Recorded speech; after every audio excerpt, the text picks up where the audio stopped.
Hi, I'm Jimmy Cannon, singer and voice coach, nurturing confidence through the power of the voice to deliver your message with presence and authority. If you're like me and you've been over both sides of the virtual wall, you'll appreciate how well we've adapted to the technical and psychological challenges that we've had to face when giving presentations, webinars, meetings, calls, etc.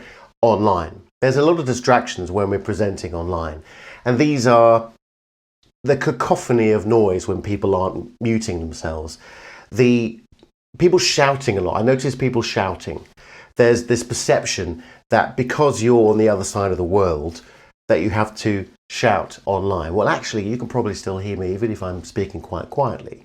That's because of various things that I do to make sure that you can hear me clearly. And you want to engage with your clients and colleagues, and to do this at the most effortless way you can. So I'd like to show you 5 ways to improve your communication online and stop you having to shout and be heard.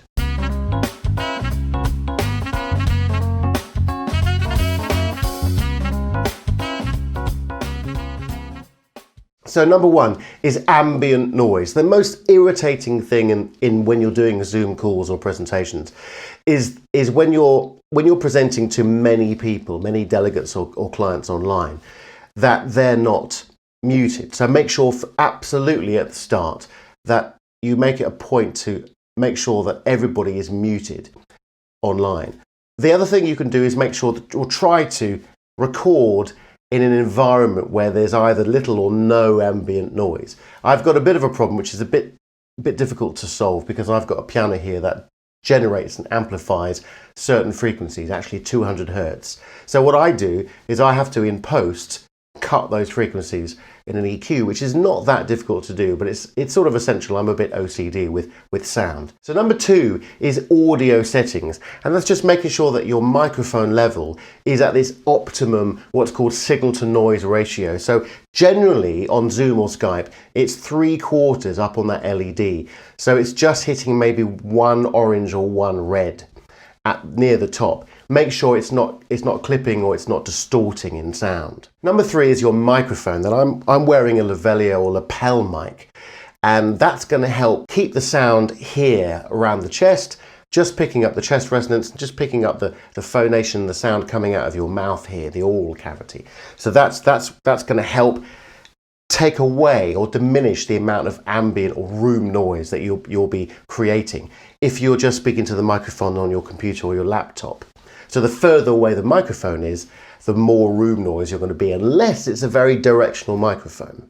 My advice to you would be to either have a lapel mic or have a headset with a built-in microphone, so it's as close to your mouth as possible. Number 4 is to project your voice. You don't need to speak loudly or indeed shout. You just need to find the right resonators to project and cut through the audience and cut through the ambient sound within the room that you're speaking in. I've done a video on how to project your voice, which I'll put in the somewhere in the link of the YouTube or the comments below. And number 5 is to stand up. Try standing up. It makes a big difference to your energy, to your breath control, to your projection, to your resonance, and just really how you come across online. So I really hope that these 5 very, very small things that you can put into practice right now will help the way that you come across online, and then you can cut through the crowd and be heard. Speak soon.